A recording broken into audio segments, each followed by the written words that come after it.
Everybody, it's your boy. I'm just reacting. Today,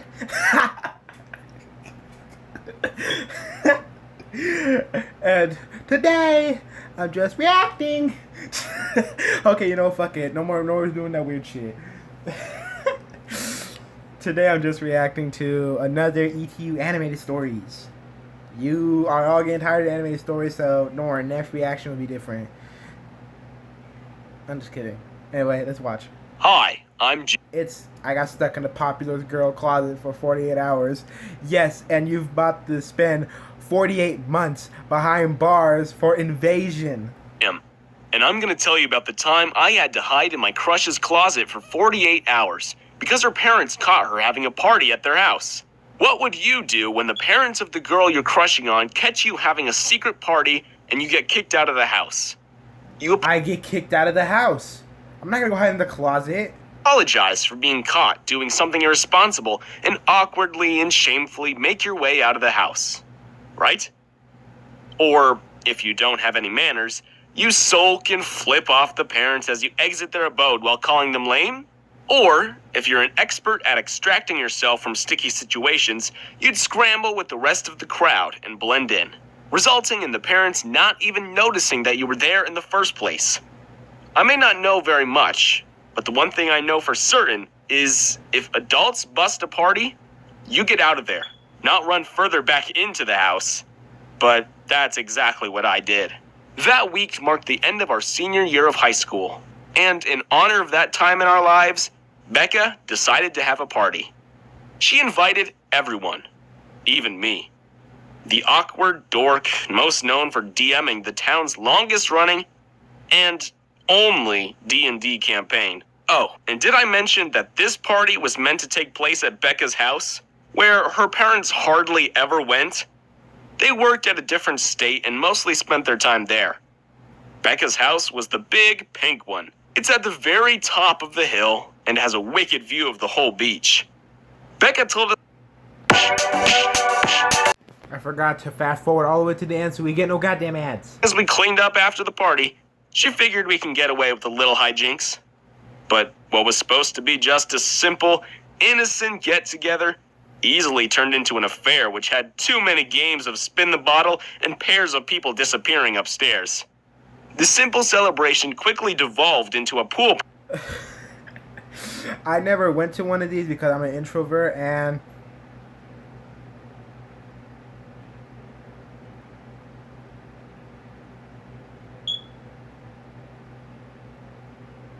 yeah.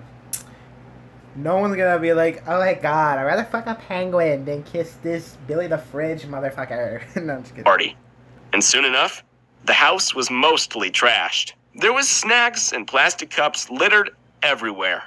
And the carpet was soaked from people going in and out of the house while wet from pool water. Becca was certain her parents were only going to be home the next day, a Saturday. I was explaining to Dean, one of our duller classmates, why dinosaurs had feathers when we heard a car pull up to the driveway. Someone give these two a goddamn wedgie, bro. What the? You are at a party. High school. Summer party. Y'all could be talking about, hey, yo, y'all finna cop this new album? Oh, shit, bro. Tomorrow, let's play basketball. Hey, yo, I piped that chick. Oh, my God, he's so cute. Oh, my God, his cock is so small. Looks like this fucker's. But y'all over here talking about, I think dinosaurs had feathers back in the day. If I was at that party, I would say, y'all ever had ketchup on your toaster strudels? Have y'all ever... have y'all ever fantasized being in a penguin suit, crushing on your teacher? I get bullied on the spot. I'm just kidding. I wouldn't talk about that shit. Everyone who heard the screeching tires, it was as if time slowed for a few moments, and we all exchanged mortified looks. We all knew we were about to get busted. And because I had no desire to be grounded during the summer vacation, I knew I was going to make myself scarce. The problem... Hey, yo, wanna be hella unexpected? And the parents like, you threw a party, you didn't invite us. Motherfucker starts stripping. Woo, woo, woo, like a muscle man. Yeah. Baby, pass me the liquor. Nah, I'm just kidding. We were all by the pool at the back of the house. Some people scrambled over the fence, disappearing into the neighbor's yard. But I had no upper body strength to speak of, and so I knew immediately that the route was a no-go. In those few seconds, when I needed to make a decision, I ran for the stairs. It was just in time as well, because as soon as I'd hidden myself by the staircase, I heard the front door open and Becca's parents let out expletives of surprise. "What the?" exclaimed Becca's dad. "Rebecca Jean Muller," said Becca's... What in the living fuck is that name? These damn parents they had to lose a gambling bet. Alright then, if you lose, you give us your rooster. But if we win... Wait, hold up, I'm stupid as hell. Wait, no, if we win, you give us your rooster. If you lose, give your daughter a stupid name. Mom, what in the devil have you done? How dare you throw a party in this house without our permission? Becca could hardly speak from the shock of being caught. From the corner of my eye, I saw Dean making a Why do people run like in dreams? run for the open door. From the sounds of it, Mr. Muller caught him before he could make his escape. "Don't try it, young man," came Mr. Muller's voice. It would be funny if Saquon Barkley was in that situation. He juked the fuck out of him, bro. "All of you, sit. You're to stay here until we call each and every one of your parents. I'll have them pick you all Joke's on you. I'm homeless and my parents dead. up, and I will be having words with them. And you, young lady," came Mrs. Muller's disappointed voice. "You are grounded. Go to your room and stay there until we call you for dinner." "Yes, Mom.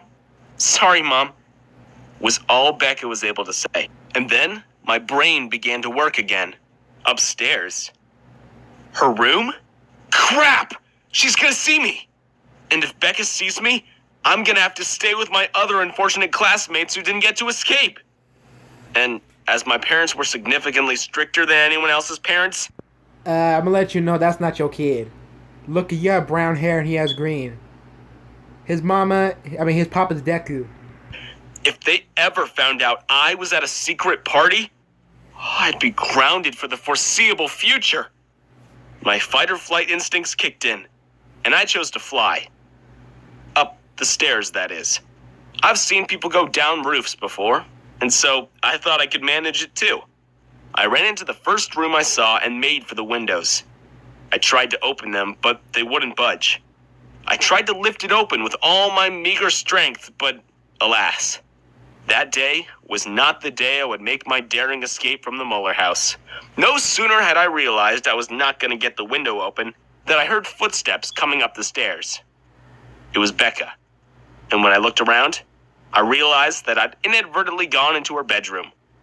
It made the hairs on the back of my neck stand up. On one hand, it was so exciting to be in my crush's room. On the other, she was about to find out I was in there, and she'd probably think me of some sort of perv and creep. And so, I did what any insane person would do in that situation. I dove into her closet. I was lucky there was a pile of clothes on the closet floor, or I hate ads. would have broken my nose. I quickly closed the closet doors behind me and tried my hardest not to squeal like an ecstatic fanboy creep when I realized I was sitting on Becca's used clothing. When Becca slammed her bedroom door closed, I had to put my hands over my mouth so she wouldn't hear me. Nah, it would be creepy as hell if you got one of her thongs and was like, oh. breathing so hard. I was in the same room as Becca Muller, the prettiest girl I have ever met. And what a bummer that I couldn't let my presence known for fear of getting thrown out. I'm telling you, it was miserable. I had to lay still and quiet as I listened to her call every other girl who was lucky enough to make it out over the backyard fence. She was venting and talking about how lame it was that the party was cut short. And then she called Dean. They talked for a good while, and I couldn't help but feel jealous. I knew she was out of my league, but seriously, Dean? Of all the people she could be interested with, it was the dumb jock? I rolled my eyes for no one to see but the dresses that were hanging around. Bro, you literally talk about dinosaurs had feathers back in the day. Of course she ain't gonna pick you. On me. Typical, I thought. I must have been there for about an hour when my nose began to itch. And with each scratch came the uncontrollable urge to sneeze. And panic. If I sneezed, she'd definitely find out I was in her closet. And then I would also become known as the creep who hid in Becca's closet and spied on her. I'd be lucky if her parents didn't get the police involved. And my parents? Oh, I can only begin to imagine what my parents would do to me. That was my main motivation for keeping that sneeze in. And just as I was about to lose control, Mrs. Muller's voice carried from downstairs. Becca, she called. Dinner, come down here this instant. Becca got up from her bed, straightened her dress, looked at herself in the mirror, and then made for the door. Those precious few seconds lasted an eternity for me. And as she closed her bedroom door behind her, I could no longer keep it in, and I sneezed in the quietest way I could manage. It was still loud enough that Becca heard. Her head popped back in, and her eyes darted around the room, trying to find the cause of the noise. Her face had a creeped-out expression, and before she disappeared behind the door again, I heard her mutter, "Great. Now my room's haunted by a ghost with a friggin' cold." It must have been a long dinner. My phone had died long ago, and so I didn't have any sense of time anymore. I tried to stay awake, but the exhaustion of the day got to me. I must have dozed off because the next thing I felt was someone's hand slapping me awake. I felt her hand softly tapping my cheeks, and when all I did was mumble and then turn onto my side into the fetal position as I buried my face further into Becca's clothes, she slapped me squarely in the cheeks. "Wake up!" Becca shouted in a whisper. I bolted upright in shock. Oh, crap, I thought. She found me. It's over. I'll be thrown out of this house and I'll never be able to talk to Becca again. Luckily, the next words that came out of Becca's lips were, "Wake up, you idiot! You were snoring. My dad's on his way up and you better hide yourself better." She shoved me further and deeper into her closet. And then, without any concern for my ability to breathe, or the fact that she was burying me in her laundry, she piled a bunch of her clothes on top of me. Just in time, her bedroom door flew open and her dad came in. "I'm very disappointed in you, Rebecca," he said. "Your mom and I are very, very disappointed. How could you do this? We trusted you all this time. How many times have you thrown parties without telling us?" I heard Becca try to answer, but her dad cut her off. "Whatever," he said. "You're grounded. You're lucky we have a huge meeting scheduled for Monday. Otherwise, you'll be grounded for longer. No phone, no TV." With that, he was gone, and Becca's door closed again. I didn't have to hear her frustration. I knew Becca was pissed. How else was a teenager supposed to spend the start of a summer break without her phone or TV? And then it dawned on me. I was about to suffer the same fate. I was stuck there. If I tried to sneak out at night, I might injure myself. And if I turned up at home past sunset, my mom would beat the living crap out of me. And so, I decided, if I was gonna hide away, might as well make it worth it. I asked Becca if I could spend the night. I knew it was a long shot, but before I could even finish asking, she said with enthusiasm, "Yes!" She was probably bored, and so we spent all night talking and sharing our dreams for college. I told her about D&D, and she listened. She really listened. She would sneak downstairs and bring me food, and I slept on the floor beside her bed. By the time her parents left for work the next Monday, Becca and I had gotten very close. Before I said goodbye, ready to face my parents' wrath, she asked me, "Hey, Jim?" "Yes?" I said.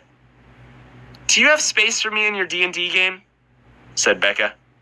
I swear, my ears began to feel so hot, I could feel steam coming off of them. "Yes," I replied. "See you this Friday." W's, W's, W's. Anyway, okay, I know I said I'm doing another ETU after this. Okay, peace out, y'all.